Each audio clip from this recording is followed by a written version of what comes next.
I'm Karen Kiefer, a member of the International Relations Forum. And at this time, we will take questions from the audience.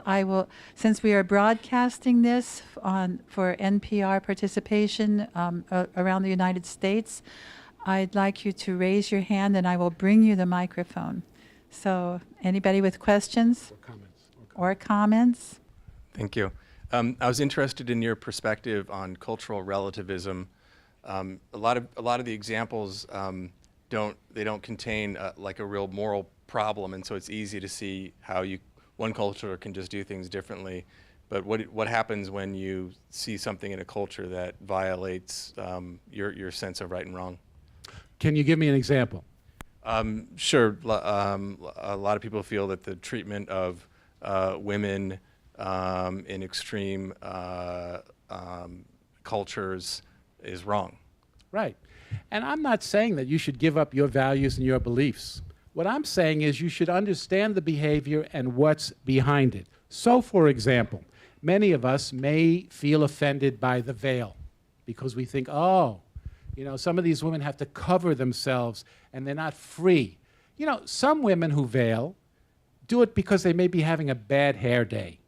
Some women who veil do it because men harass them. Men harass them in every society.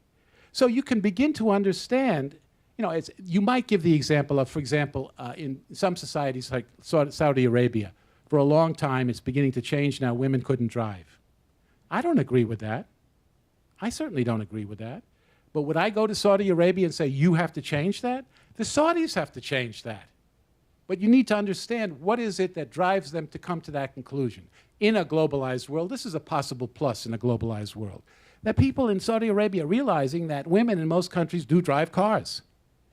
And we shouldn't be so self-righteous about this in a country in the United States which talks so much about equality, right? And we still don't have equal pay for equal work in this country. We do tend to be a little self-righteous about this when we criticize other countries, often legitimately in my opinion, and not look at ourselves. What advice would you give people who are not yet self-aware that they have biases and they're a little bit confused about different cultures? And how do you get to that next step of starting to accept and understand other cultures and how you can appreciate what's going on? I think, it's one thing to be exposed to people from other countries, to be exposed to it in your curriculum. I think, part of the answer, particularly now, is that every single student, a high school student, there are even organizations now that are starting it earlier, needs to have a cultural immersion experience in another culture.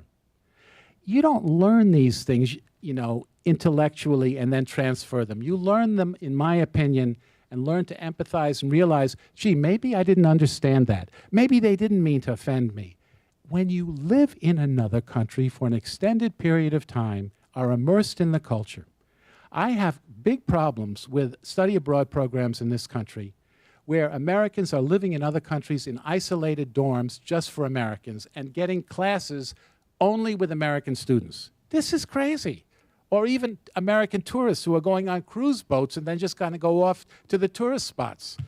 So the answer in brief is the only way, in my opinion, to get to that point, to begin to get to that point, is to have a cultural immersion experience where you are living with a family, learning the language, and I don't mean for 2 weeks. I think it should be required of every single college student. They shouldn't be allowed to graduate unless they spend a year abroad in an intensive immersion experience, particularly now. I also think it's important in this globalized world that people make an effort to learn other languages, because the secret of really crossing a culture is to show empathy with the identity of the person from another culture.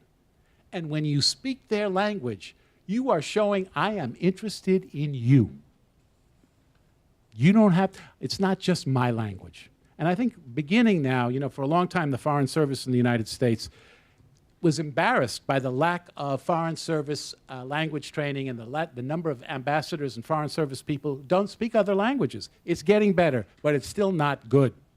I like to think of myself as a culturally sensitive person and want to honor cultural practices, but I kind of draw the line at human rights.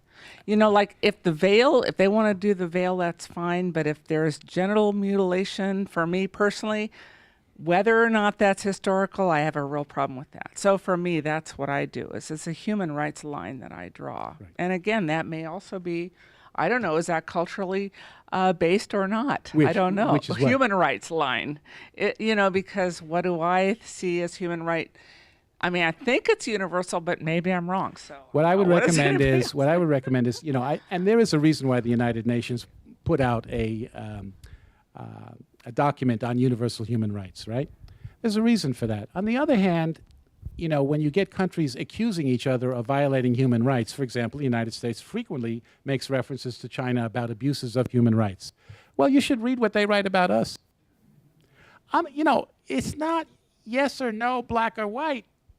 This is why the Chinese, I think, historically are so wise. It's yin and yang. It's both. It's not black and white. It's frequently gray. So the question of human rights, there are a lot of things we could rally around, probably around the world, but there are certain things about what is a right, what is not a right. I mean, look, how many people in this country think it's a right to own a gun? Yeah. Now, human right? Some people in this country think it is a human, well, it's an American right, Second Amendment, according to some people. So I just think that even human rights, universal rights, let me give you an example of this. I know some people in the disabled community who have said to me, you know, your notion of human rights, universal human rights, doesn't apply to me. You haven't taken me into account. So I think we need to be a little careful about this. Yes, we have to be sensitive to each other. Yes, we have to be sensitive to what drives the logic of another behavior. But to assume that there is some kind of universal standard for all people everywhere, I think that kind of invites the possibility that I'm right and you're wrong. I think it's more of a discussion than a conclusion. If you find yourself engaged in a situation that you can tell you're not understanding the other person, they may not be understanding you, and there's nobody around, third party, to help you sort of diffuse, what's a good strategy for simply stopping it from escalating to a point of real misunderstanding and de-escalating the situation to reach understanding? Yeah. You know, this is a tough one, particularly when you're dealing with cultures, one culture which has been raised with an appreciation of direct communication. Let's express ourselves directly. Let me tell you what's on my mind. And let's say a person from that cultural background is engaged in a conversation with somebody from a culture where direct communication is offensive because you're confronting someone, right? So for example, Western notions of therapy. Let's talk it out. Let's talk it out. Well, talking doesn't work in a lot of cultures. It's embarrassing. It's humiliating. It's loss of face. So I would say the best, you know, in my limited experience and in my limited pond, no matter how much I've traveled, my pond is still very limited. I'm always learning. I would say, you know, I'm not sure that I understand this. Could you help me? Could you help me? What are some examples for me to help me? That's where I would begin. I may be misunderstanding you. I come from a particular country and you come from a particular country. Maybe I don't understand. Could you help me? Teach me. That's one suggestion. Doesn't always work. We have come to that point in our program where we have time for only one last question. Joe, your Peace Corps experience suggests that they've been proactive with their participants and members on cross-cultural skills for a while. You commented, and it'd be interesting to see if you think they're doing everything they can even today. You also commented that the military has, at least as far as Afghanistan was concerned, a ways to go, and I've got to imagine that's still the case. I recently had an experience with a friend who's a professor of environmental sciences at Allegheny College and was asked to go by the State Department to go over to Asia. And I was aghast that they sent him over there with a document which said how to deal with the people in Southeast Asia, which was nothing more than just how to exchange your currency and what banks to go to. And he wound up in situations with a complete loss. I'm curious what you think right now is the state of the State Department in terms of their own people and how they train people for cross-cultural skills. And I'm also curious as to whether we see some of the problems we have with foreign diplomacy as a result of that. Yeah, I think that there is an increasing awareness of this as the world gets smaller, and we see that we have been criticized. Our State Department has been criticized by other governments for sending diplomats who were not been trained appropriately. It is improving. I know there's much more cross-cultural and language training. However, the main problem that remains as we improve, I think, in this country with regard to this kind of training is political appointees. Political appointees, you know why they're there. They've donated to presidential campaigns. This is a goody job in Paris. This is a goody job. I mean, Carolyn Kennedy may be a lovely person, but how much does she really know about Japan? Really? Maybe she's made an effort since she's been there. Let me give you a concrete example of this whole diplomacy thing. Remember Gary Locke? He was the governor of the state of Washington. And he was made the ambassador to China, right? This was about 4 or 5 years ago. When he arrived in China, he had a backpack on his back.